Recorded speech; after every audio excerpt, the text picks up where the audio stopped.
Hello, Ms. Morris. I just wanted to let you know that I really enjoyed your video discussion. I had not done any research on that topic, but find it very helpful because I actually work as an intensive in-home therapist.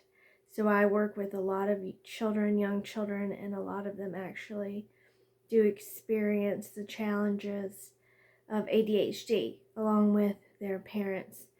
A lot of times the ADHD is combined with another challenge too. So I think that's interesting research to look at comorbidity. So one of the questions that I had was, how will you measure ADHD with these children? Possibly the DSM-5. I found an article entitled The Effects of Family-Based Mindfulness Intervention on ADHD Symptomology in Young Children and Their Parents, a randomized control trial. And it was found the conclusion of this study was that the positive results on the child primary outcome measures have provided initial evidence of the family-based mindfulness intervention as a treatment option to ADHD.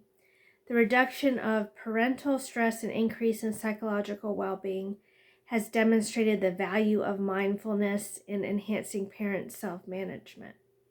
So it looks like in this study that I read, they found there to be more benefits actually to the parents and their psychological well-being, which is another point that I would like to make.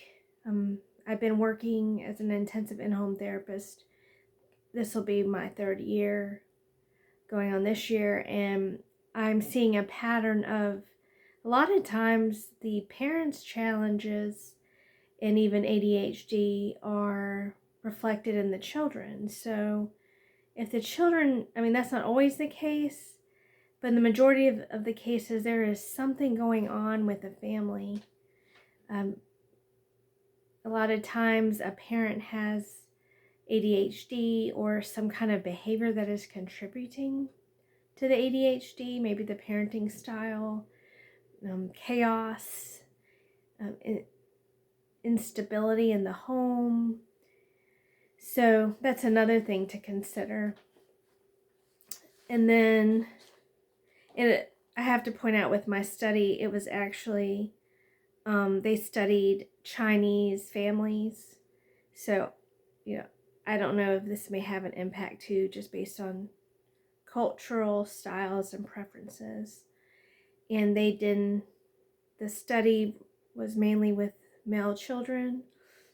And I don't know if this is because, they have that rule in China that I think they can only have maybe one female child. I'm not sure, but I know they prefer male children, and I think sometimes the female children, unfortunately, they might kill them or abort them. But anyways, I don't want to go into that. That's another issue, but that may also impact the study.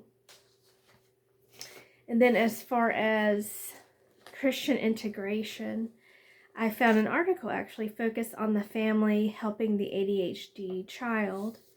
And some of the main highlights of this article were the ADHD child needs structure and consistency. Give instructions simply and clearly, avoid giving a chain of directions.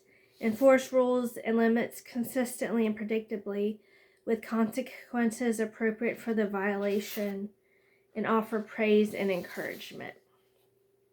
It says, when he does what he's told, accomplishes a task, plays well with another child, or makes progress at school, praise him.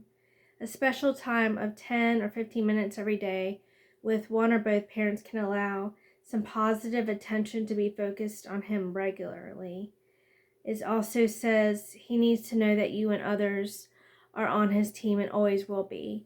Proverbs is a great section in the Bible to reference for challenges too, with knowing how to raise children. There's a lot of wisdom and guidance and direction for different areas of life in Proverbs. Thank you so much, and wonderful job on your presentation, Ms. Morris.